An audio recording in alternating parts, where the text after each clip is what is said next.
सो हमने Ohm's law पढ़ लिया था, हमने रेजिस्टेंस समझ लिया था, रेजिस्टेंस का सिग्निफिकेंस, रेजिस्टेंस क्या होता है, एंड हमने रेजिस्टिविटी, कंडक्टिविटी, ये कॉन्सेप्ट समझ लिए थे, रेजिस्टेंस का डिपेंडेंस, और हमने रेजिस्टेंस पर कुछ क्वेश्चंस भी कर लिए थे. Now let's move on to the next set of laws. हम कुछ और लॉज देखते हैं विच गवर्न करंट इलेक्ट्रिसिटी, जो करंट इलेक्ट्रिसिटी को गवर्न करते हैं. एंड यही वो लॉज होंगे जो ओम्स लॉ के साथ मिलके किसी भी सर्किट को सॉल्व कर सकते हैं. ठीक है, ये जो लॉज अब हम पढ़ेंगे, these laws combined with Ohm's laws, these laws are used to explain almost everything and solve almost everything in current electricity. ठीक है, इन्हें हम बोलते हैं किरचॉफ्स लॉज. साइंटिस्ट के नाम पर ही अगेन नाम है. यस, हाँ, ओके, यस. तो वो जो क्वेश्चन हमने छोड़ा था लास्ट लेक्चर में, क्या वो सॉल्व किया है, क्या उसका आंसर आ गया है? हाँ, क्या उसका आंसर निकाल लिया है?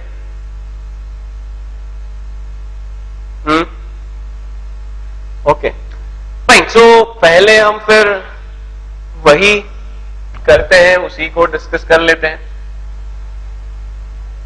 ठीक है, हमने एक क्वेश्चन छोड़ा था लास्ट लेक्चर में, that was there is a truncated conical shaped conductor. इस तरह का एक कंडक्टर है with larger radius as B, smaller radius as A, length L, and resistivity was given as rho. Resistivity जो है वो हमें रो गिवन थी. ठीक है, हम इस क्वेश्चन को पहले देख लें, सॉल्व कर लें.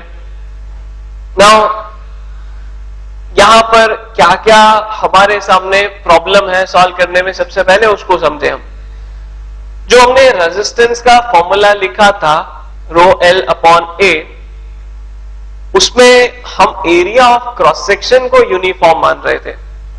The area of cross section was assumed constant, uniform माना था हमने उसे. और अब इस केस में वो एप्लीकेबल नहीं है, जो एरिया ऑफ क्रॉस सेक्शन है वो यूनिफॉर्म नहीं होगा. So definitely we'll have to do something else, हमें कुछ और करना पड़ेगा. हम यहां पर देखिए इस क्वेश्चन को कैसे सॉल्व करेंगे. हम इसे छोटे छोटे पार्ट्स में डिवाइड करके, छोटे छोटे पार्ट्स में हम इसे डिवाइड करेंगे, और फिर हम उन सारे छोटे छोटे पार्ट्स का रेजिस्टेंस लिखकर उन्हें सम अप करके, ऐड अप करके टोटल रेजिस्टेंस लिखेंगे. हम कुछ ऐसा बोले, यहां पर हम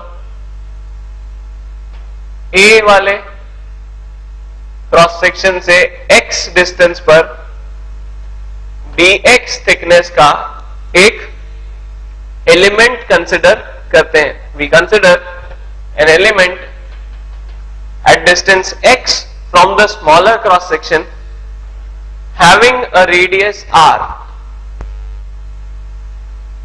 इसका रेडियस कुछ r बोल दूं मैं. ठीक है, हम क्या कह रहे हैं, कंसिडर a circular, या हम बोले स्मॉल डिस्क. ये एक पतली सी, बहुत छोटी सी डिस्क बनेगी, small disc of radius r and thickness d, dx.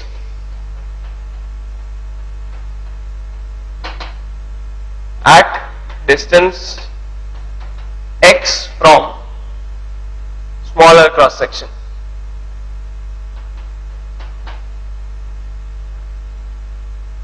ऐसा हम कंसिडर करें.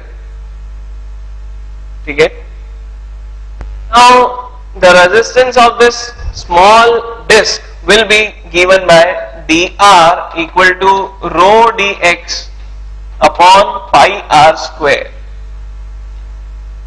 ठीक है, ये एक्सप्रेशन देखें, क्या ये क्लियर है? हम बोल रहे हैं ये जो छोटी सी पतली सी एक डिस्क होगी, इसका जो छोटा सा रेजिस्टेंस होगा, डिफरेंशियल रेजिस्टेंस होगा, that will be given by rho dx upon pi are square. Rho इसकी रेजिस्टिविटी, dx ये लेंथ होगी जिसके अलोंग करंट फ्लो करेगा, एंड पाई आर स्क्वायर उसका क्रॉस सेक्शनल एरिया होगा। अब हम बोल रहे हैं अगर हमें टोटल रेजिस्टेंस निकालना है, the total resistance will be equal to the summation, the integration of this resistance, the integration of this resistance, ये हमें टोटल रेजिस्टेंस दे देगा। अब यहां पर एक बड़ा प्रॉब्लम फिर से जो है, देयर आर टू वेरिएबल्स। हम इंटीग्रेशन में इस तरह से दो वेरिएबल्स के साथ वर्क नहीं कर सकते। जिसके रिस्पेक्ट में इंटीग्रेट करना है उसी के टर्म्स में एक्सप्रेशन होना चाहिए। The expression should be in terms of the variable with respect to which we are integrating. या तो हम जिसके रिस्पेक्ट में इंटीग्रेट कर रहे हैं उसको चेंज कर दें, या फिर हम जो इंटीग्रेंड है, जिस फंक्शन को हम इंटीग्रेट कर रहे हैं उसको उस एक वेरिएबल के टर्म्स में ले आए जिसके रिस्पेक्ट में हम इंटीग्रेट कर रहे हैं। तो हमें x और r में एक रिलेशन चाहिए। We want a relation between x and r। हमें x और r में एक रिलेशन चाहिएगा। वो किस तरह से ला सकते हैं ये देखिए। हम इस कोन को कंप्लीट करें, इस तरह से मैं इस कोन को कंप्लीट कर देता हूं। नाउ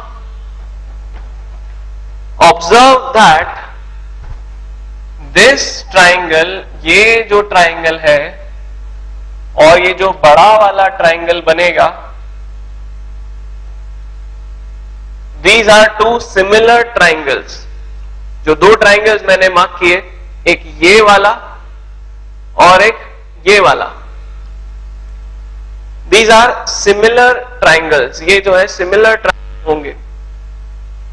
सिमिलर ट्राइंगल्स की हम एक प्रॉपर्टी रिकॉल करें जो हम यहां अप्लाई करेंगे, the ratio of corresponding sides is same. जो करेस्पॉन्डिंग साइड्स होती हैं, मतलब यहां पर ये साइड का इस साइड के साथ रेशियो जो होगा, वही इस साइड का इस साइड के साथ रेशियो होगा। ठीक है, हम क्या बोल रहे हैं, ये दोनों सिमिलर ट्राइंगल है, तो जो करेस्पॉन्डिंग साइड्स हैं उनका रेशियो सेम रहता है। ठीक है, by using properties of similar triangles.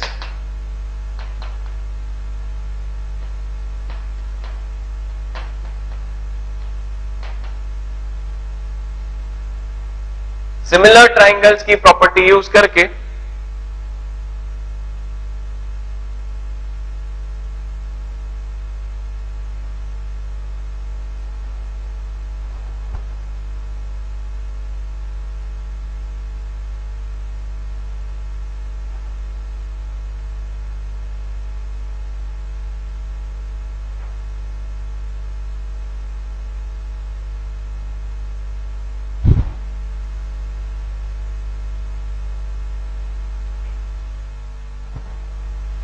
हम यहां इस एंगल के थ्रू, इस स्लोप के थ्रू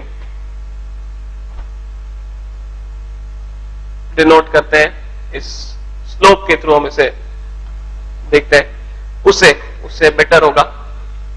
हम यहां पर इस tan थीटा की वैल्यू लिखते हैं in terms of constant. tan theta की वैल्यू में लिखने की कोशिश करता हूं in terms of all the constants which are available with us. देखो, अब ये एंगल अगर थीटा है तो यहां पर ये जो एक एंगल बन रहा होगा इस जगह पर, this will also be theta, ये एंगल भी थीटा होगा। यहां पर इस जगह पर ये जो एक एंगल बन रहा होगा, जिस स्लोप के साथ, जो स्लोप है इस ट्रंकेटेड कोन का, इस कोन का जो स्लोप है वो हम लिखते हैं।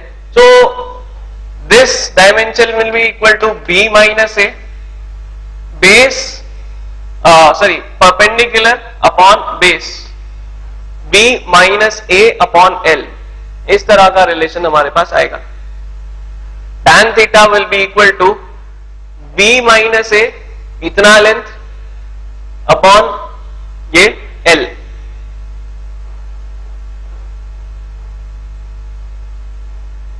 ठीक है. इसी तरह से हम tan थीटा को एक और फॉर्म में लिख सकते हैं. tan theta will be equal to r minus a upon l minus x, sorry x, r minus a upon x. हम एक थोड़ा बेटर डायग्राम बनाए ताकि ये चीज समझ में आ जाए. इस तरह का हमने सेटअप लिया है. ये यहां ज्योमेट्री है. मैं बोल रहा हूं ये एंगल थीटा है, दिस इज एंगल थीटा. तो मैं एक कंस्ट्रक्शन यहां पर कर रहा हूं इस तरह से, ये एंगल भी थीटा होगा. और मैं बोल रहा हूं ये जो रेडियस r और लेंथ x वाला है, इसके लिए भी ये एंगल थीटा ही होगा. ठीक है. ये b है, ये है. तो मैं बोल रहा हूं b minus a which will be this length upon l, ये जो लेंथ है ये l है.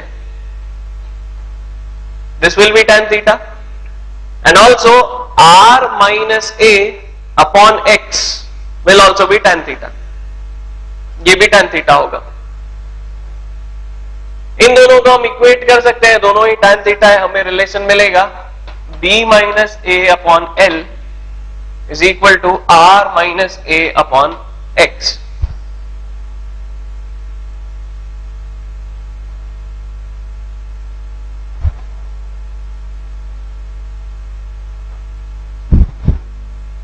ठीक है. ये रिलेशन हमें मिलेगा. अब हम क्या बोल रहे हैं, हमें वेरिएबल एलिमिनेट करना है. या तो हम इंटीग्रेशन r के रिस्पेक्ट में कर ले, या फिर हम इस पाई आर स्क्वायर को, r स्क्वायर को x के टर्म्स में ले आए. ठीक है. या तो हम इंटीग्रेशन r के रिस्पेक्ट में कर ले, या फिर हम r स्क्वायर को x स्क्वायर के टर्म्स में लिख ले. हम कुछ भी कर सकते हैं, कोई कंपल्सन नहीं है. हम दोनों में से कुछ भी यहां पर कर सकते हैं, हमारी मर्जी है. But we will see that अगर हम इस इंटीग्रेशन वाले वेरिएबल को, सॉरी जिसके रिस्पेक्ट में हम इंटीग्रेट कर रहे हैं, उसको अगर हम बदल लेंगे तो यहां इंटीग्रेशन हमें आसान दिखने लगेगा. ठीक है. ये हमें देखते से नहीं समझ में आएगा, पर इस तरह का इंटीग्रेशन जब हम करते हैं, हम दोनों तरीके से करके देखें, then will see that when we change the variable with respect to which we are integrating, तब ये आसान दिखने लगेगा. मतलब हमें dx को एलिमिनेट करना है. मैं x को लिख लेता हूं, x is equal to l upon b minus a which is constant into r minus a.